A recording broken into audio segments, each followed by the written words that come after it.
Hey, we're live. We're We live. are live. Welcome, everybody. And I hear there's a glitch on YouTube, so I don't know if you're going to be able to watch us on YouTube today. But there's two people on there from YouTube. So YouTube appears to be good. Excellent. And welcome, everybody. Thanks for tuning in today. This, I feel like, is going to be an extra special show. And I was. Because this is a really vulnerable share for Dorice today. And I was telling her, like, but this is in alignment with who we are and what we do. And, goddesses don't play small, we play big. And the story that she's going to share today, I guarantee you that she is not the only one that's had an experience like this. And by her sharing this, it's going to free up other people to know that their experience was also real, valid, okay, all the things. And, it falls under that category of let your weirdo light shine bright so the other weirdos can find you. And I like that. I don't know if weirdo is the right word, but I totally embrace all of my weirdness, my craziness. And, I'm like, if I shared out loud half the things going through my brain, sometimes I think I might get put in a straitjacket and put in the loony bin. But as each year passes, I become braver and braver, and I share more of that because I understand that humanity needs us all to step up and share our authenticity, share our truth. Mm-hmm. And, that's what's going to get us out of this fake programming that's out there that's telling us how we're supposed to live and keeping us small and keeping us powerless. And that's not how it's supposed to be. And so I am super proud and super grateful and super all the things that Dorice is going to share her story of her experience this weekend. And I applaud you. I'm sending you a big hug since we're not together. I know. Energetically, I'm sending you a huge, huge hug. And I'm here holding space for you.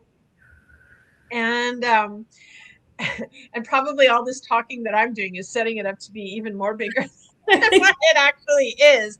Feeling it now. No, but it is an important story that needs to be shared. It's, the time is now. The time is now. Like, this stuff is coming through. And so that's what can what needs to happen with humanity, this raising of consciousness. And here I am at a loss for words, but raising the consciousness of humanity and shifting into the life that we all know is possible requires people to be brave and to share. And so yes, I'm super excited about this episode. And I think that's all I have to say at this moment. I'm going to let you take it away. Okay. All right. Here I go. Yeah, I think and pray all to receive that is listening. I mean, I know this may speak to some and it may not speak to some, and that's okay. But it's a time in my life where I'm finally stepping out of my comfort zone and sharing the things that I may only share with a few people, where it's safe, like Julietta, like Matthew, like our community, where we can walk into the space and not be pointed at, wow, she's weird, or wow, that's out of this world crazy, I'm walking this way. We do have that collective experience in this 3D life right now. And I really, really, truly appreciate it. And if this speaks to you, you may want to join us, because this stuff happens more than not, right? I mean, each one of us have had or has had an experience that they have shared in the safe space that we create.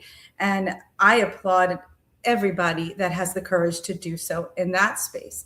So this was a push for me, live on the screen here, that's going to be open to YouTube for anybody to see, is putting myself out there. So I appreciate any support, and I feel the energy. Yes, and I thank you. We shout out to the goddesses because we have a little group that Juliet has so graciously called upon them for support for me, because it is a vulnerable space I'm about to share. So no accident that, this weekend was Easter weekend, right? And special Saturday morning for me occurred. And I have the actual picture that I'm going to refer to behind me.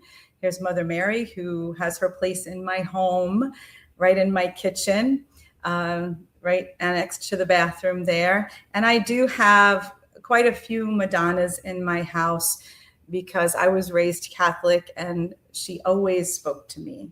I was always more, feeling a connection to Mary.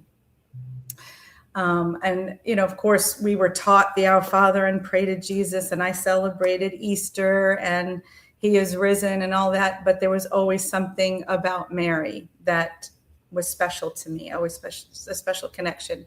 And the same thing goes for my mother and my grandmother. So I've got sort of a maternal line of Mother Mary connection. And so no accident that I finally got here. So Saturday, Holy Saturday, we know as Christians what that means. After Jesus was taken down from the cross and his body was limp in her arms, and she had an experience of the Pietà. And I want to put that picture, if you all don't know that, the Pietà is Mary holding Jesus after he has died and taken off the cross. And this is exactly where I was in the moment that this occurred. I was standing in my kitchen.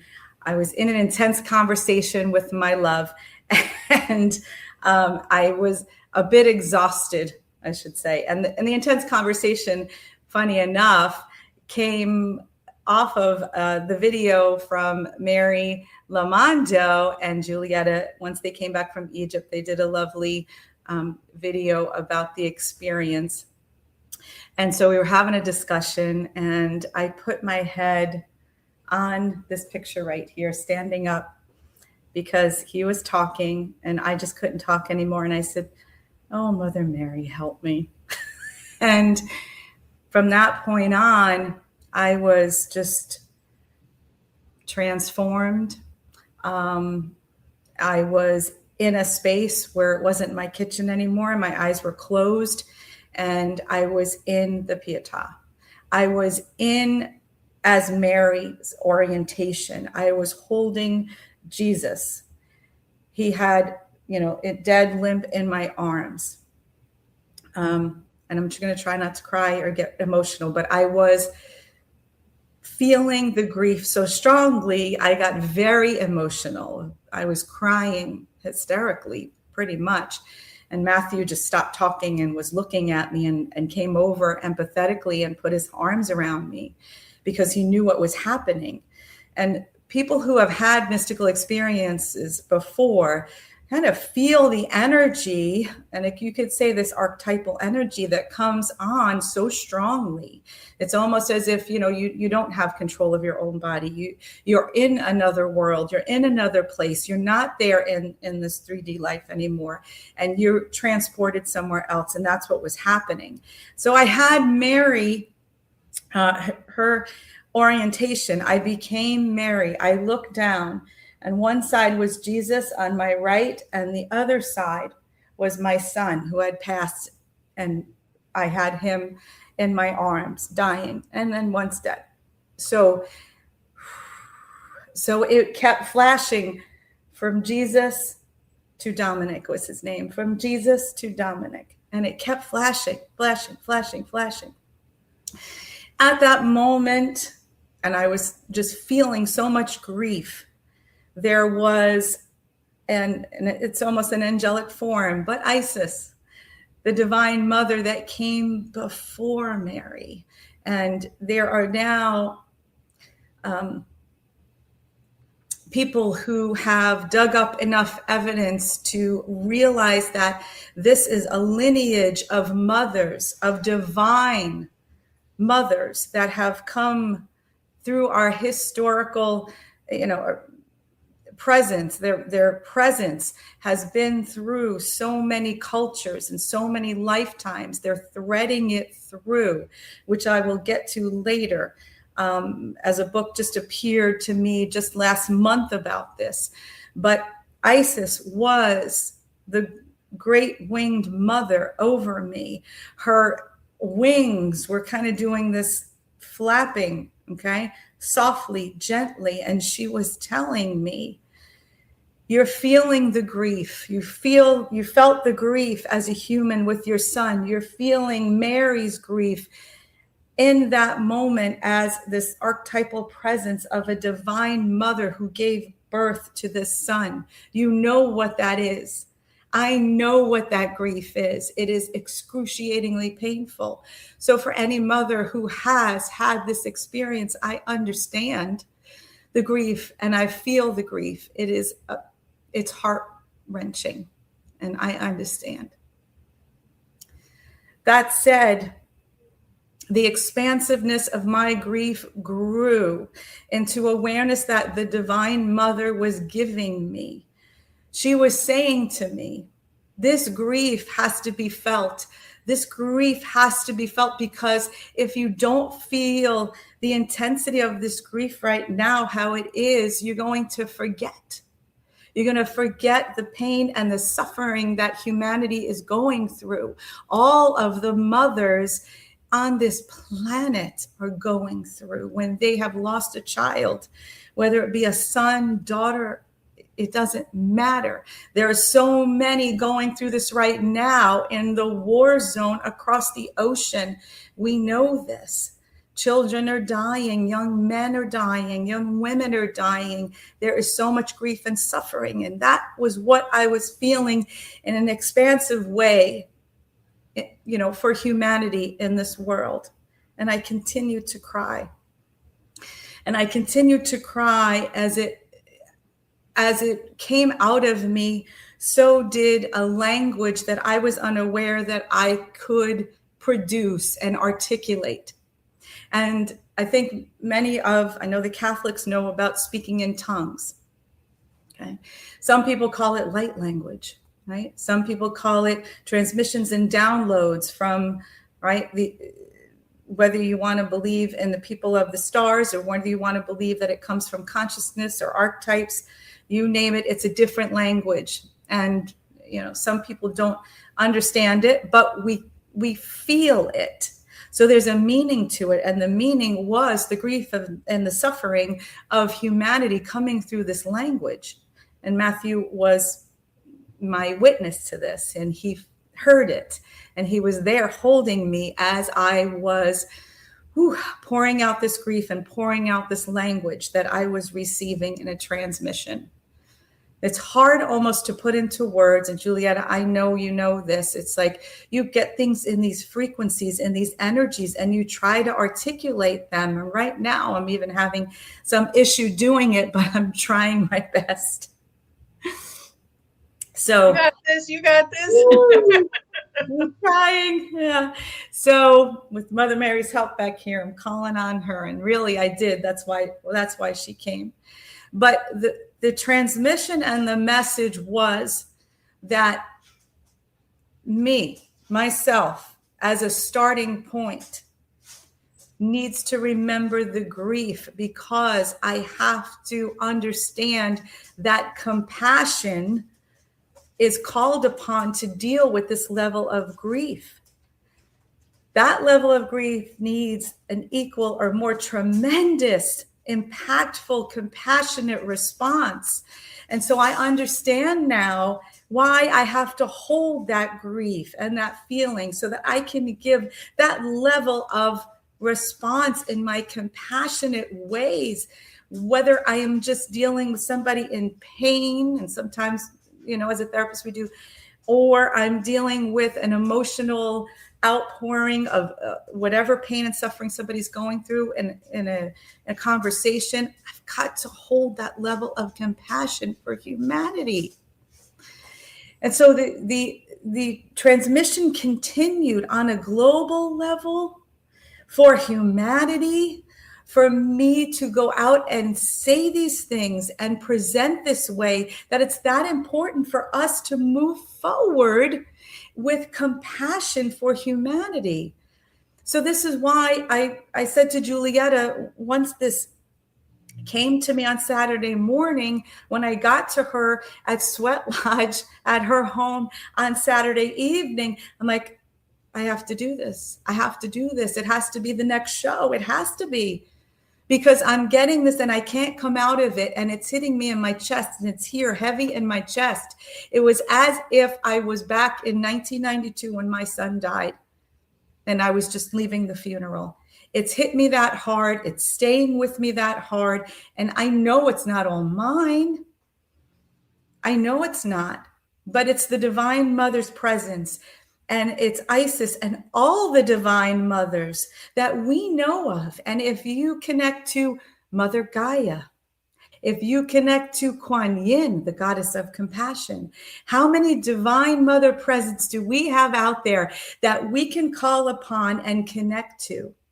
And it's no accident I became, back into Julietta's life. And we are on this mission to bring back the divine feminine, because she is needed and she's reaching us so intensely. Sekhmet for Julietta, Isis for me, and Mother Mary. They're coming in, and their energies are coming into us to move humanity in a direction that we need to go to heal. We're not just doing this just to kind of have fun and talk about these things so incidentally. We're not. We're doing this with magnitude. We're doing this with intensity. We're doing this as if our life depends upon it, that, humanity depends upon it.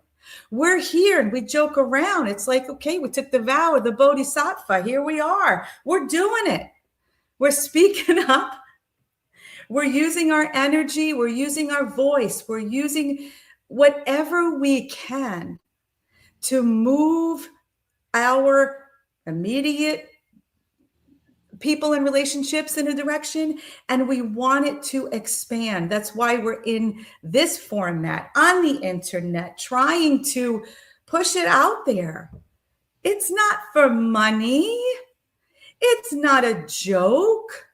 We're not just here twiddling our thumbs and having conversations just because we feel like it. And I know I sound intense, but it's not me. It's her back there. I feel like I was preparing for a Sermon on the Mount. That's how intense I was. I do want to speak a little bit to your intensity, because even before, you came to Sweat Lodge Saturday night and I saw you in person, but you texted me that morning, and I was actually here at my office setting up. I had a private, I'll call it a cacao ceremony on steroids, because it was way more than just a cacao ceremony. But I was here and I was actually just kind of sitting like in meditation, getting ready for everybody to show up. And you text me, and I opened the text, and like, I barely even read it. I just like had opened it and I was just like sobbing. And then I'm reading it and I'm like, holy cow, this is powerful. Like I received the energy of it through the text. And I was like, for a minute there, I was like, I had to pull myself together before these women show up for this ceremony. But I was like, this is important. The other thing you haven't touched on too much that you did mention to me in our discussions about this was like, yes, there's the piece of grieving the loss of the son, but we also talked about like the grief of the loss of the divine masculine. Yes. That we talk about often, and we're trying to resuscitate. And which also brings me back to, I frequently talk about how back my first trip to Egypt in 2017, after visiting Isis's temple at Philae, you know, that evening she came to me and she spoke about the importance of restoring the sacred feminine, to restore the balance to humanity. And for any men that are out there listening, this is not male bashing in any way, shape, or No. form. This is not to say that women are better, but it is up to the women to come and bring back the sacred feminine. You know, women need to step out of that hyper masculinity. They need to step out of their toxic femininity and restore the sacred feminine, so that the balance of the sacred masculine and feminine can be restored.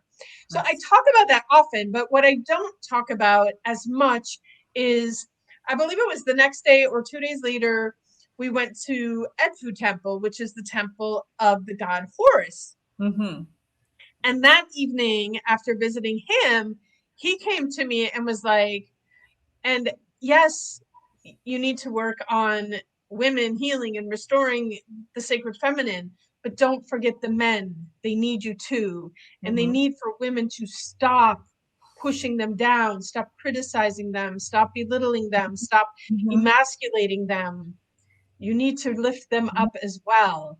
And so, you know, that was the piece that really hit home to me, is that I've been doing it to some degree, but I do recognize that I need to do it to an even greater degree, is supporting the men, is stepping into their sacred masculine energy and creating a space where it is safe for them, because so many, you know, the toxic masculinity is so strong, and so it's not even just women belittling the men, it's other men like making fun of men who are operating from a sacred masculine. And so we do appreciate every man who is supporting this journey and doing their best to rise in the divine masculine. And we talked about that quite a bit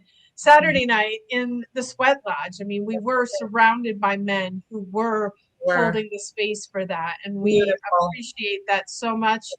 And you know, if anybody's out there and you ever see something extra I can do to help support the men, I am all ears, because yes, we need the divine masculine restored. I do want to just pop up. Cheryl says hello to us, and so I just say hi, Cheryl. We appreciate you being here, tuning in, listening in, and showing up in the sacred feminine to so many of our events. We appreciate that so much. Yes. Thank you. Thank you for that. And I did want to, so you expanded it one step further, where the downloads were coming to me in that expanded way. And one of the things that the Divine Mother presence was giving me was, how are we going to heal this masculine and feminine, right? And what kept coming to me was that lead with compassion. Lead with this, because mother is grieving the separateness. Mother is grieving that separated masculine from the feminine. I kept getting that picture. It first came with Gaia, and then it flashed from Isis again. And it's archetypal, yes, but it's the energies. It doesn't matter what divine feminine that calls to you, but that divine feminine is grieving the separateness of that masculine. So that grief was going on and impacted me. And it is bringing me to every situation now in a compassionate perspective, that whatever masculine or feminine I come in contact with, I am leading with compassion first. I am not looking for what's masculine and what's feminine. It's, if I have compassion and hold compassion, the energies are going to understand that we need the connection to stop the separateness, come to the unification of both. And so that was coming in loud and clear, is leading with the compassion. Because if we don't hold compassion for the other, whether it be masculine, feminine, or the energy in and of itself. We've got to heal it in here first. Once we heal it in here, then that's the first, that's 90% of it. That's 90% of it.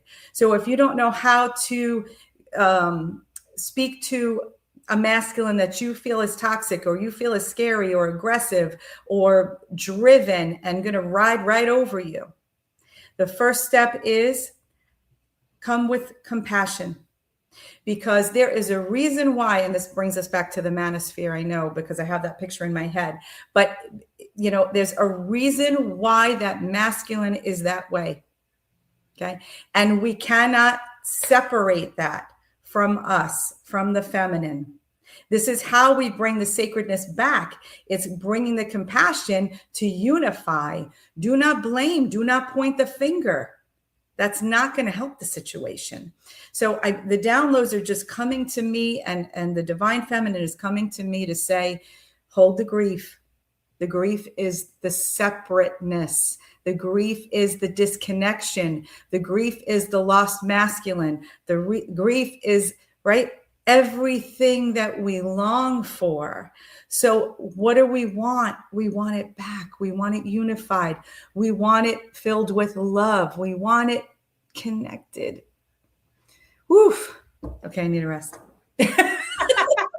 While you're resting and taking a break, Debbie reached out and said hi. So hi back to you.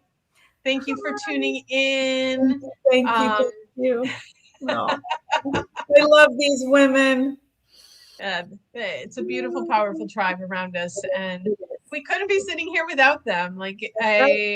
Nope. I hope that they do not underestimate how much strength we get from all of you supporting us. It does.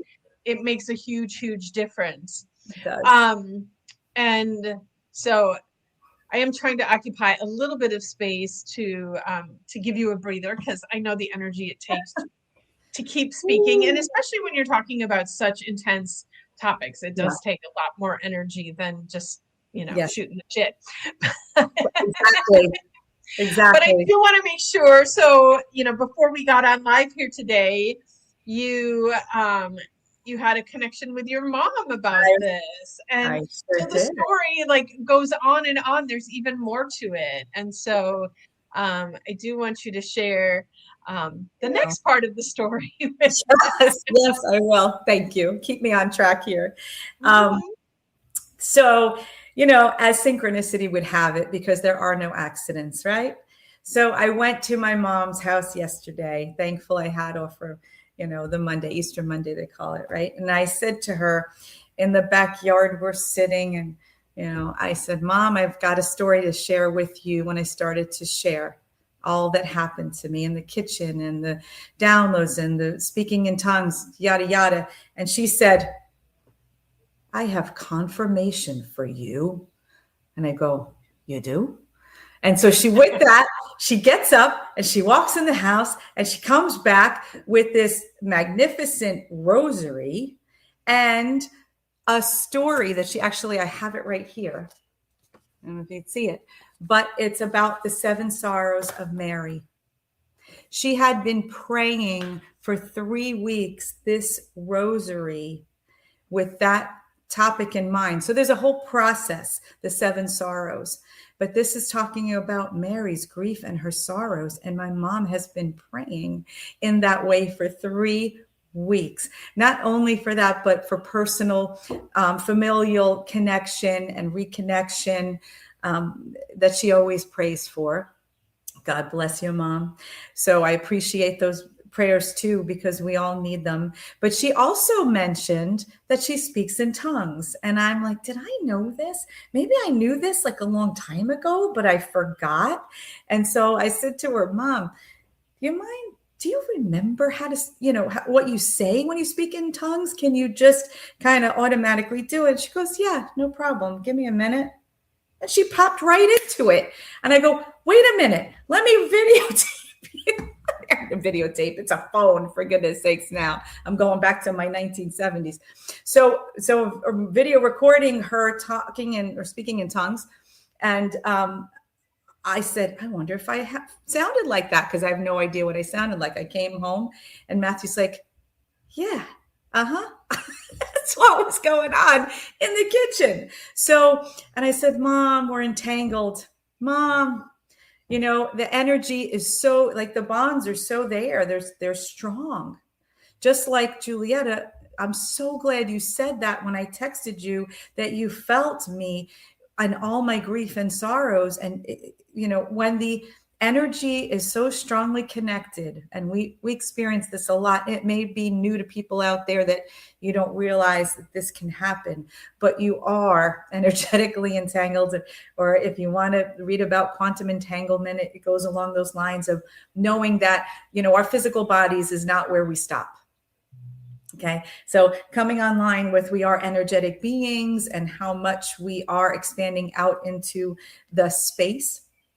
We know that line of thought because we feel it. It's palpable to us. It is a feeling. So thank you, Julieta, for saying that. And I want to thank my mom, because this is kind of esoteric for her, the way I speak, but she's really coming on board with all of this. So kudos to Mom, my staunch Catholic mom who raised me, right? And she's just kind of expanding and kind of dipping her toe into this pool. And she's not turning her nose up to it. And she's not calling it like, you know who. And I want to, I thank her for that, because I didn't know it was possible. And the openness that we can be in whatever religious background we come from, to come together and find the commonalities and find out what each other has experienced in this life previous to this new knowing of something. But stay open. And with that, I unless you want to say something, I can pause for a minute. I do just want to give a shout out, because we were talking about the sacred masculine, and yes, Dave showed up in the comments and is giving you some hands up in prayer. And so thank you, Dave, for tuning in. We appreciate the divine masculine being here. So much. Yeah. So much so. And I do see, like, as we're going through this work, that they are showing up. And by us healing ourselves and softening ourselves and becoming more compassionate, it's becoming a safer space for them to show up. And so, goddesses, sisters, all you women out there that are on board with us, like, really seriously, the men out there are hurting, even though they put on that tough front and they say tough, nasty shit, but on the outside, like, that's not what they want. No. I mean, on the outside, that's what they're showing, but on the inside, that's not what they want. Their hearts are full of love and compassion too, but they need a safe space to be able to express and show that. Good. So we get to create the safe space for them. We do. We do. Woof. Wow. I don't know if you're buzzing, but I'm buzzing. I'm buzzing. My hair is going to be. So, and what an experience for you. Like, I've had plenty of my own spiritual experiences, and they do, like, it's a lot, like, energetically, like, and I can look at you and I can see that you're still processing it and integrating it. And but I also think, like, doing the show and expressing it is part of that process. Yes. And as I was saying in the beginning, like, I guarantee you that you, Dorice, are not the only one that's had this kind of experience. And if anybody else out there is listening and has a similar experience to share, we would love to hear about it. We will. And also just for everyone to know that you're not alone, and these experiences are real. Like, sometimes people are, they do it and they push it aside, pretend it never happened. And they happen for a reason, and they happen for your growth and for for the awakening of humanity. And Mhm. The more we embrace it and share it and work together, the more we can become. So Exactly. So true. So true. And thank you, Dave, for joining us, and thank you for saying the things about the divine masculine that is very much needed, because we don't want to exclude them. We're trying to bring them closer to us, closer to our heart, right? And also to get them to recognize what the divine feminine is, because I feel like, so it would be remiss for me not to say that the divine feminine has been erased, okay, for thousands of years. So, which brings me to the next part I'd like to just mention on this show, because it came into my awareness not too long ago, a couple of months, but as synchronicity would have it, as we always say, it was time for me to understand that Mary was not just a human being in a passive process for the divine birth. And I think that, the Bible depicts this in a way. And if this is new to you, you can research this, but there are scriptures that have not been honored and have been removed from the Holy Bible. And more people are seeking out things like the Dead Sea Scrolls, like the Gnostic Bible, the Infancy Gospel of James.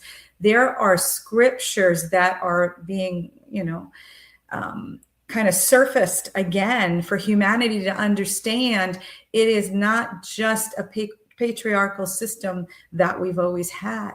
When did we have these goddesses from ancient Egypt? How long ago have they been in existence? That you just went, Julietta. You could probably speak to that better than I can, because we have a guess.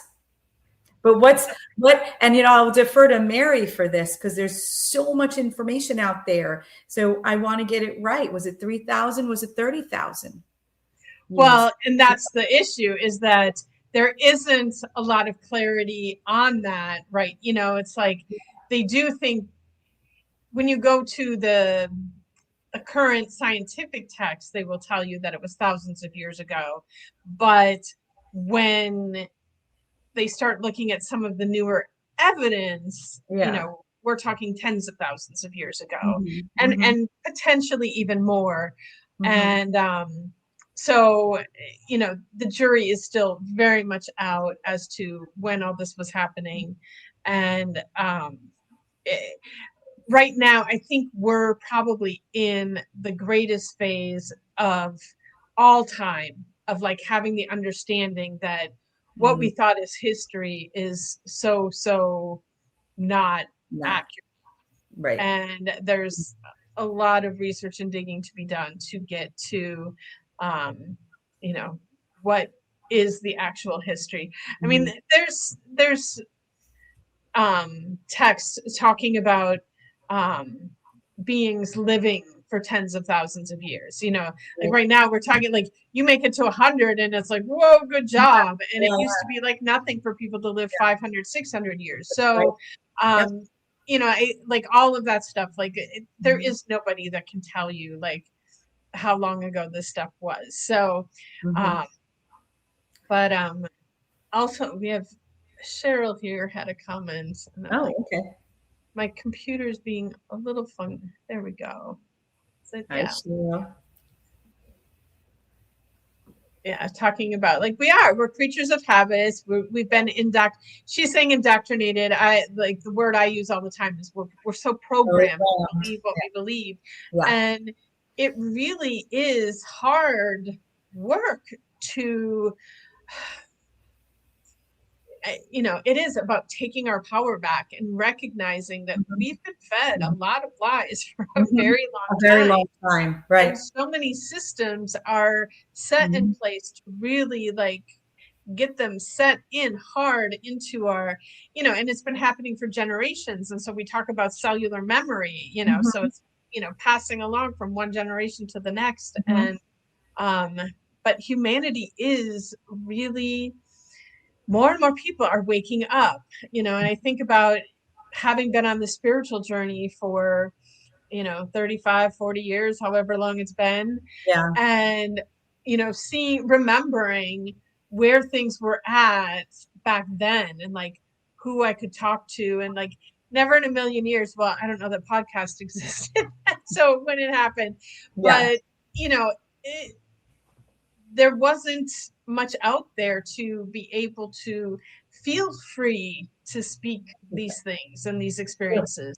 And Yeah. I remember in the early days, I would have, spiritual experiences, and I would share them with people. And it was for entertainment purposes, oh, Yeah. tell me that story about when blah, blah, blah. And it wasn't because like, oh, they recognized, you know, the wisdom, the knowledge, whatever in it. It was just like, oh, isn't that, it was like no different than watching a TV show or a movie, just like entertain us, Julietta, tell us your funny Yeah. stories. Yeah.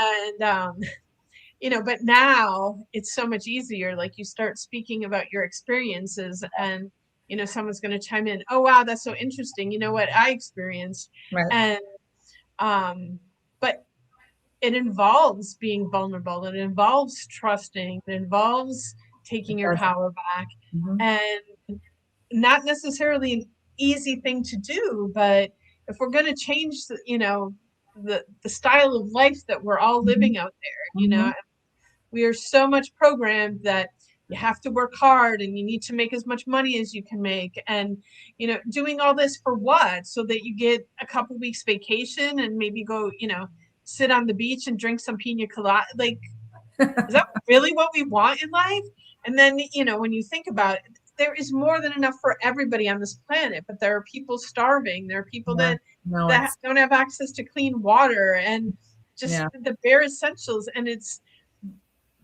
And that's not going to change through government, through policies, through rules, through laws. The only way for this to change is for humanity to wake up and change who we are, change our behaviors, change our beliefs, step into compassion, open our hearts, stop thinking here and start thinking, with our hearts. And yes, exactly. I feel like we've both been very preachy today at points. Yeah. It's where the energy's at, for sure. And thank you for that. It always kind of comes back to that same message. No matter where we go in our conversation, it circles back around to what we need to do to accept responsibility in our day-to-day and remember who we are, and remember we're spiritual beings having a human experience and what that means. What does that mean? And I started to say, and I don't want to leave this point out, and I feel that it needs to be just out there, because when I first realized that this was so, and I see a comment, it blew my mind, and it has to do with Mary. So just to bring this last point up, Mary was, and I'm going to pull this book up because this is how I learned about this. The Secret Life of Mother Mary by Marguerite Mary Rigoglioso. Hope I didn't butcher that, but I don't think I did. She has done 3 books on really digging into how Mary gave birth to Jesus. And she was from a long line of trained priestesses. So a lineage of trained priestesses. They were practicing. There were special, ways that they brought up these virgins to produce these, or I should say, bring forth. And it talks about avatar. So if you haven't heard that word avatar, it's like, the ascended masters. Jesus is one, Buddha, you name it, all the gurus, that, the yogis, these special divine people that were placed on this earth. This is really who birthed these beautiful souls into existence here. You have to give that divine feminine reverence, respect, gratitude. I mean, and here's the thing. I mean, speaking to the divine masculine, you wouldn't be here if it wasn't for a womb who carried you. So speaking about, how the divine feminine has been kind of hushed and squashed and taken out of their part in this is huge. This is huge. So whether or not you believe this, or you want to stick to what's been given to you in your upbringing, I could respect that too, but it's making its way into our awareness for a reason. Okay. The respect and the awareness that the divine feminine has a part in carrying these beautiful presence that comes into this world. This has to be talked about. I just was blown away by her work. I mean, she does 3 books that talks about this, and she dug into, and I'll just mention the books: The Cult of the Divine Birth in Ancient Greece and Virgin Mother Goddess of Antiquity. And she's looking into all of the traditions, kind of piecemealing, across the world, across the globe, bringing in everything she knows about divine births and how this divine maternal nurturance is happening. So, try that out for size. It's something very different. I get it, but it's time. I think it's time to give respect to some of the, divine feminine. So, okay, I think I'll stop talking there for a minute. I get so heated. Yeah. This is the thing, like, because we've been suppressed and put down for so long, there's a lot of anger in there and fear and what's being asked of us right now. No, it's not easy. And is it fair? Like, what in life ever is fair? But for us to create the lives that we want here, we as women get to come forward with compassion, with forgiveness, so that we can lift all of us up. This isn't about putting the men over women, because truthfully, the world has tried that too, and it didn't work out either. No. It's not about one or the other. It's about both coming together. And like, yes, I acknowledge that many, many, many women have been hurt physically, mentally, emotionally by men. I get that. Yes. And we still, if we want to create something different, we get to come forward with kindness, compassion, love, come forward from our hearts. Yes. And, like I said, like beating men up, pushing them down, pointing the finger, blaming them, like none of that is going to get us what we want. It's not going to get the world that we want for the children to take over out there. And if we keep going the way we've been, it's just going to create more of this nonsense. And so this is like a huge wake-up call. Like, I'm knocking on everybody's head. Wake up, wake up, wake up. Come a knocking, Julietta. Yes. So, well, thanks. This has been quite the journey. Well, and I want to say thank you so much for showing up vulnerably, sharing your story. I know you were a little nervous about doing that, and appreciate that so much.